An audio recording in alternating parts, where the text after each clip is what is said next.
તો આ છે પૌરાણિક તીર્થધામ શ્રી નારાયણ સરોવર. અને મિત્રો તમને બહારનો નજારો બતાવીશ કે અહીંયા કને સરોવર વગેરેનું મહત્ત્વ ખૂબ જ ઐતિહાસિક છે અને શાસ્ત્રમાં બતાવવામાં આવ્યો છે.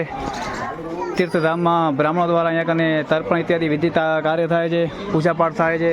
આપ લોકો નહીં રહ્યા છો અત્યારે ઘણા બધા ભૂદેવો અમારા શાસ્ત્ર વેદોક્તની વિધિ કરી રહ્યા છે. આ છે મિત્રો સરોવર.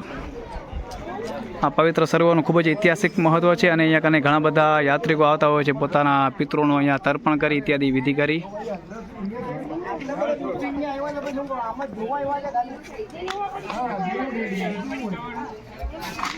નારાયણ તીર્થધામ અત્યારે કાર્તક મહિનો ચાલી રહ્યો છે અને ભૂદેવો અહીંયા પિતૃ કાર્ય કરી રહ્યા છે. અમારા વિદ્વાન બ્રાહ્મણો, કાશીથી ભણી લાવ્યા વિદ્વાન બ્રાહ્મણો, વેદો અને શાસ્ત્રો દ્વારા વિધિ કરતા અમારા બ્રાહ્મણો સાથે અત્યારે મુલાકાત થઈ. ખૂબ જ મજા આવી, આનંદ આવ્યો. અત્યારે આ છે વિશાલભાઈ, કલ્પેશભાઈ અને અમારા વિશાલભાઈ કાશીથી ભણેલા અભ્યાસ કરીને આવેલા છે અત્યારે તાજા થયા અને શાસ્ત્રોક વિધિ દ્વારા પિતૃ કાર્ય પણ કરી રહ્યા છે.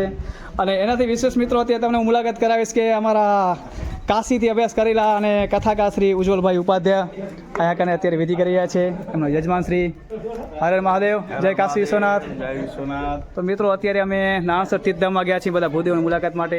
બધા જ અત્યારે ભૂદેવો પિતૃ કાર્ય કરી રહ્યા છે અને અમારા મિત્ર શ્રી એમની સાથે પણ મુલાકાત થઈ, ખૂબ મજા આવી. અને ભાઈ અત્યારે ખૂબ જ આમ પેટ વધારી રહ્યો છે. હર હર મહાદેવ, જય શ્રી કૃષ્ણ ભૂદેવો, હર હર મહાદેવ, જય પરશુરામ. ચાલો મળીએ.